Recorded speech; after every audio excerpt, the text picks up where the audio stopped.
Salut les pomplards, j'espère que vous allez bien. Allez, aujourd'hui on va faire une nouvelle vidéo. Je vais vous montrer les tests de recrutement sportif pour devenir sapeur-pompier volontaire. Allez, c'est parti.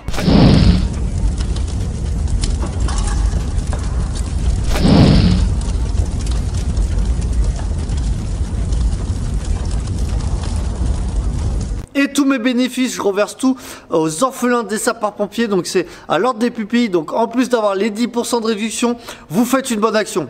Et n'hésitez pas à mettre tout de suite un petit j'aime en bas de la vidéo, de vous abonner à ma chaîne YouTube. Ça c'est important pour voir toutes les vidéos. Et j'espère que vous allez kiffer.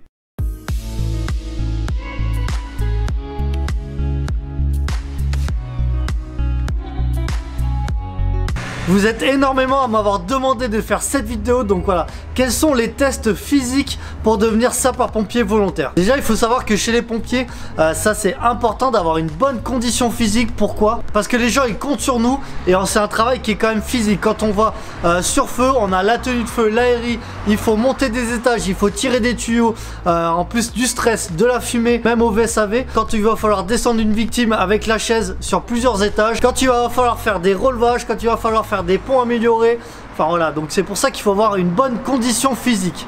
Déjà, il faut savoir que les tests physiques pour devenir sapeur-pompier volontaire ou professionnel, voilà, c'est national. C'est-à-dire qu'on aura toujours la même base de tests. Après, chaque département choisit les barèmes ou choisit de rajouter quelque chose en plus. Donc en caserne, on appelle ça les ICP, donc indice de la condition physique. Et on attaque par la première épreuve, c'est la course à pied. Donc en fait, chaque département a le choix entre soit le luc léger ou soit le VMEVAL. Allez, on va commencer par le luc léger parce que chez nous en Creuse, c'est le luc léger. Donc le luc léger, c'est simple, on a 20 mètres de distance entre chaque plot.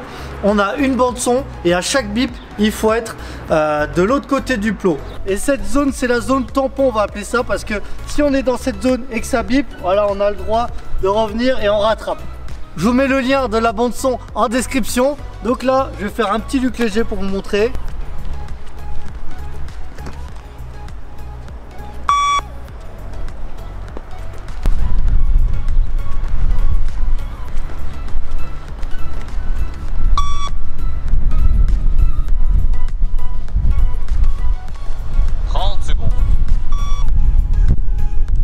Le VMEVAL, c'est autre chose, c'est par exemple le tour d'un stade.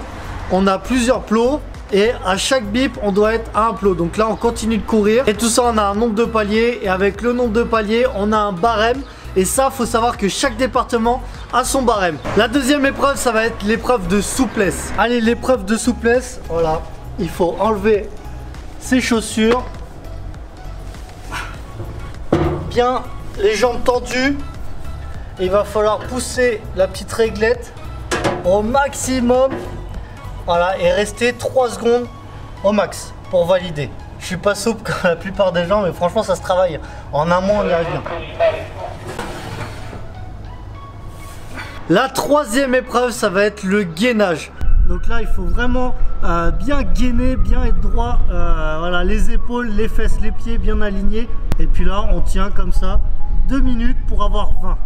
Ça c'est pareil, hein, franchement, il faut juste s'entraîner un minimum et les 2 minutes on les atteint facilement. La quatrième épreuve, ça va être le kili, c'est pour les membres inférieurs. On se met contre un mur. Là, le plus important, c'est les jambes à 90 degrés, la tête collée au mur, les mains pareil, bien collées au mur, pas sur les genoux. Et voilà, et là pour avoir 20, il faut tenir 2 minutes. Franchement, ça va.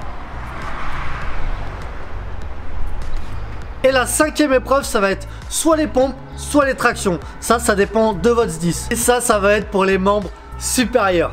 Allez, pour les membres supérieurs, nous, c'est les pompes. Donc, il va falloir faire 20 pompes pour avoir 20. Franchement, c'est facile.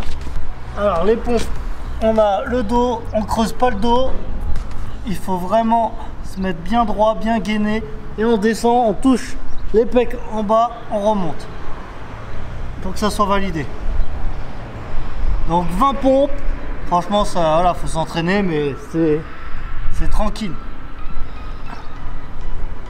Donc ça va être les épreuves de base. Après, chaque 10 peut mettre des épreuves en plus. Il y en a, ils peuvent mettre de la natation, ça peut être un 50 mètres à faire en tentant. Ils peuvent mettre aussi des grimpées de corde. Ils peuvent mettre un test de vertige, donc il va falloir monter à l'échelle. Ils peuvent aussi mettre un parcours sportif. Allez, ça y est, vous savez tous les tests sportifs pour devenir sapeur-pompier volontaire. Vous avez juste à vous entraîner pour être le meilleur, parce que chez les pompiers il faut pas se contenter du minimum, il faut toujours viser plus haut, et c'est comme ça qu'on devient meilleur. Il faut savoir que chez les pompiers on cherche pas des athlètes de haut niveau, il faut juste être un minimum sportif. J'espère que cette vidéo vous a plu, n'hésitez pas à mettre un petit j'aime en bas de la vidéo, de vous abonner à ma chaîne YouTube, ça c'est important, et on n'oublie pas, si t'es pas mort, envoie plus fort.